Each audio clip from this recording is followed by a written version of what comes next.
안녕하세요. 이현재입니다. 여러분들은 자동차에 에어백이 없다면 구매하시겠습니까? 저라면 절대로 구매하지 않죠. 자동차 사고 시 운전자의 생명과 직결되기 때문인데요. 나의 생명도 중요하지만 이 자동차 사고가 난다면 타인의 생명과 재산에도 큰 피해를 입힐 수 있습니다. 그리고 이 사고를 낸 운전자는 전과자가 될 수 있는데요. 다행히 교통사고 처리 특례법으로 형사처벌을 면제받을 수 있습니다. 법문을 하나하나 해석하면서 처벌을 면제받을 수 있는 방법을 정리해 드리겠습니다. 교통사고 처리 특례법, 일명 교특법 제1조를 살펴보면 이 특례법을 시행하는 목적이 나오는데요. 차를 운전하는 사람은 단순한 운전이 아니라 운전 업무에 종사하는 사람입니다. 직업적인 운전자가 아니더라도 이 모든 운전자는 위험한 자동차를 다루는 사람이기에 운전 업무에 종사하는 사람입니다. 그 운전자가 이 잘못을 했을 땐 단순한 과실이 아니라 업무상 과실에 해당되는 겁니다. 결국 운전 업무를 하는 데 있어서 필요한 주의를 태야만 한 업무상 과실 또는 약간의 주의만 하였더라도 사고가 나지 않았을 테지만 부주의로 인한 중대한 과실로 교통사고를 일으킨 운전자에 대해서 형사처벌에 특수하고 예외적인 경우를 특례를 정하게 되었습니다. 과거의 교통사고는 범죄이고 모두 다 형사처벌의 대상이었습니다.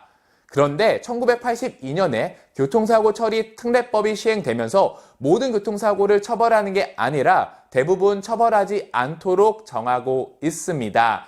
물론 예외적인 경우가 있죠. 하지만 중요한 건 피해의 신속한 회복과 국민 생활의 편익 증진이라는 입법 목적 이외에 운전자 보호 기능도 있는 것입니다.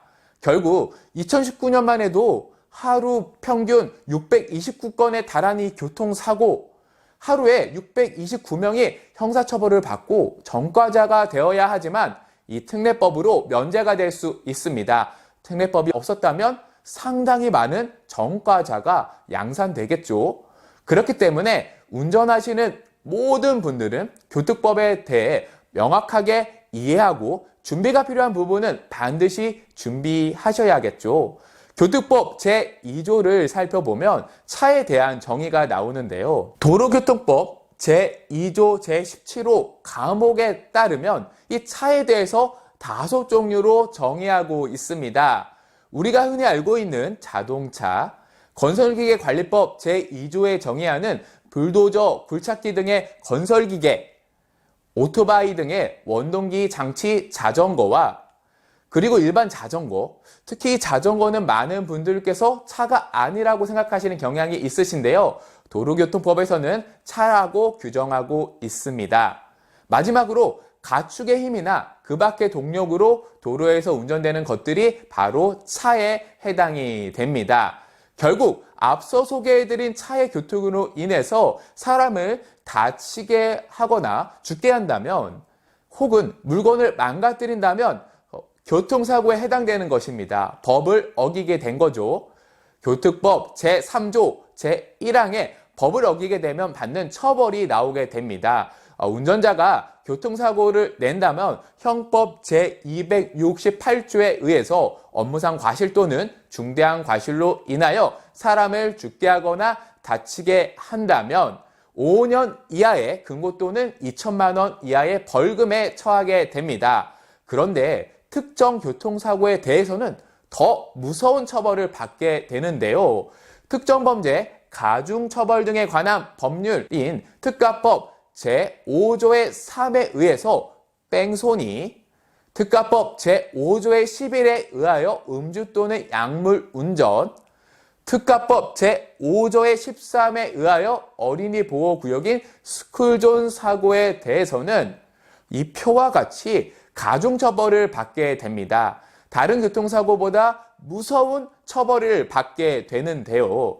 예를 들어 민식이법 시행 이전에 어린이 보호구역에서 발생한 사고는 5년 이하의 금고 또는 2천만 원 이하의 벌금형에 처했었죠. 하지만 민식이법이 시행이 되면서 특가법 가중처벌을 받게 됩니다.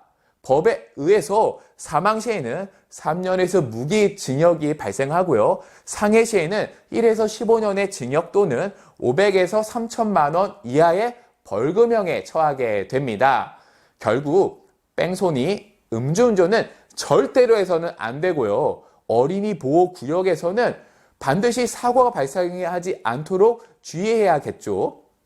중요한 건 교통사고로 이 모든 운전자는 처벌되어야 하지만 교특법 제3조 제2항부터 처벌의 특례에 대해서 나와 있습니다. 먼저 본문을 살펴보면 자동차 운전을 통해 사람을 다치게 하거나 다른 사람의 건조물이나 그 밖의 재물을 망가뜨린 경우 가해자인 운전자에 대해서 반의사불벌죄라고 해서 피해자의 의사에 반해서 처벌을 할 수 없습니다. 결국 피해자와 잘 합의한다면 법원으로 안 넘어가고 검찰에서 무혐의나 공소권 없음 처분을 받게 됩니다. 불구속 되는 거죠. 참고로 교특법 제3조에는 치상죄에만 해당되기 때문에 피해자의 사망에 대해서는 특례를 적용받을 수 없다는 점 알아두시기 바랍니다. 다만 여기에 예외되는 교통사고가 있습니다. 교특법 제3조 제2항 단서조항을 살펴보면 형법 제268조에 의해서 업무상 과실 또는 중대한 과실로 인하여 사람을 다치게 하고도 도로교통법 제54조 제1항에 해당해서 즉시 정차여 피해자를 구하거나 피해자에게 이름, 전화번호 등의 인적사항을 제공해야 하는데요. 이런 조치를 하지 않고 도주하거나 혹은 피해자를 사고 장소로부터 옮겨서 유기하고 도주하면 특례를 적용받을 수 없습니다. 그리고 도로교통법 제44조 제2항인 운전자가 술에 취하였는지를 확인하는 호흡조사에 따르지 않아도 적용받을 수 없습니다. 뺑소니와 음주운전은 처벌의 특례뿐만 아니라 가중처벌까지 받게 되죠. 그리고 다음 각 호에 해당하는 죄의 경우 처벌의 특례를 적용받을 수 없습니다. 교특법 제3조 제2항의 단서조항에는 특례를 적용받을 수 없는 총 12종류에 해당하는 행위를 열거해야 하는데요. 12대 중과실 교통사고라고 합니다. 해당하는 행위는 표와 같은데요. 많은 운전자분들께서 인지하고 있지만 실제로 범법하는 행위들이죠. 거기에 8번 항목과 11번 항목은 가중처벌까지 받게 됩니다. 결국 사망, 뺑소니, 음주 측정 거부, 12대 중과실은 제외하고 피해자가 처벌하지 달라는 취지의 의사만 표시한다면 바로 불기소되는 것입니다.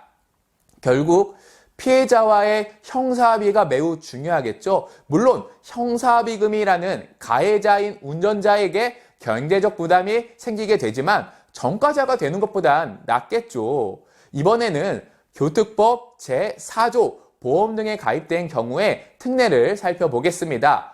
이 교통사고를 일으킨 차가 자동차 종합보험에 가입하거나 택시공제, 화물자동차공제, 버스공제 등에 가입된 경우 자동차 운전을 통해서 사람을 다치게 하거나 다른 사람의 건조물이나 그 밖의 재물을 망가뜨린 경우에 가해자인 운전자에 대하여 공소를 제기할 수 없다고 나와 있습니다.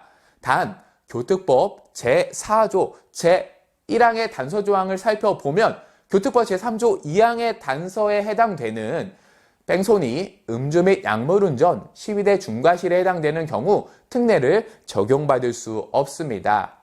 그리고 피해자가 중상해에 해당되는 생명에 대한 위험이 발생하거나 불구가 되거나 불치 또는 난치 질병이 생기게 되어도 특례를 적용받지 못하게 됩니다.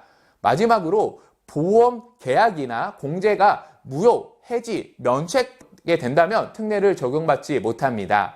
피해자가 보상받지 못하기 때문인데요. 보상이 제대로 이루어지지 않더라도 특례가 적용되지 않습니다.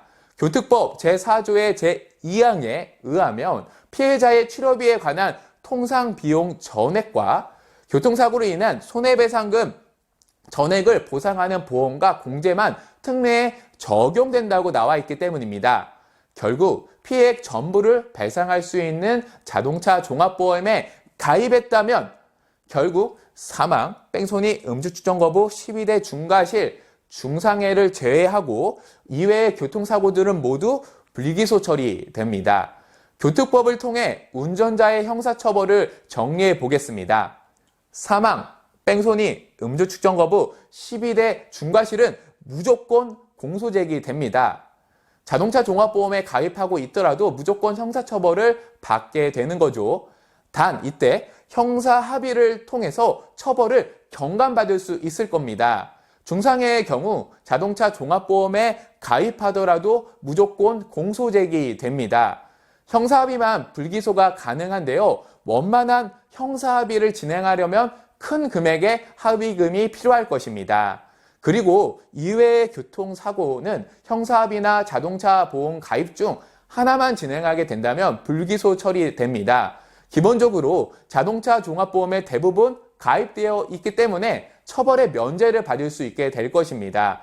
자동차 종합보험에 가입한 보험사에서 이 피해자의 인적, 물적 피해에 대해서 민사합의를 진행하게 되고요. 문제는 이 자동차 보험이 책임보험만 가입하고 있거나 보상한도로 인해서 피해자의 인적, 물적 피해에 대해서 완벽하게 보상해 주지 못할 수 있기 때문에 형사합의를 위한 형사합의금에 대한 준비도 추가적으로 필요하게 될 수 있습니다. 결국 교특법 제3조의 특례를 적용받기 위해서 이 충분한 형사합의금을 미리 준비해야 할 텐데요. 운전자 보험의 교통사고 처리 지원금 담보를 통해서 이 적은 비용으로 큰 보상을 미리 준비가 가능합니다. 그리고 교특법 제4조에 의해서 특례를 적용받기 위해서는 자동차 책임 보험만 준비하는 것이 아니라 대인배상 투하, 충분한 대물배상 가입 금액을 준비해서 완전한 피해 보상을 준비하셔야 할 것입니다. 운전을 하는 모든 분들은 언제 어느 때 자동차 사고가 발생할지 모릅니다. 이로 인해 전과자가 되지 않도록 이 자동차 종합보험이 충분한 보상을 준비하고 있는지 체크하시고 운전자 보험으로 형사합의에 대한 준비를 꼭 하시기 바랍니다. 꼭 주변에 가까운 설계사분들에게 자세하도록 상담 받아보셨으면 좋겠습니다. 시청해 주셔서 고맙습니다.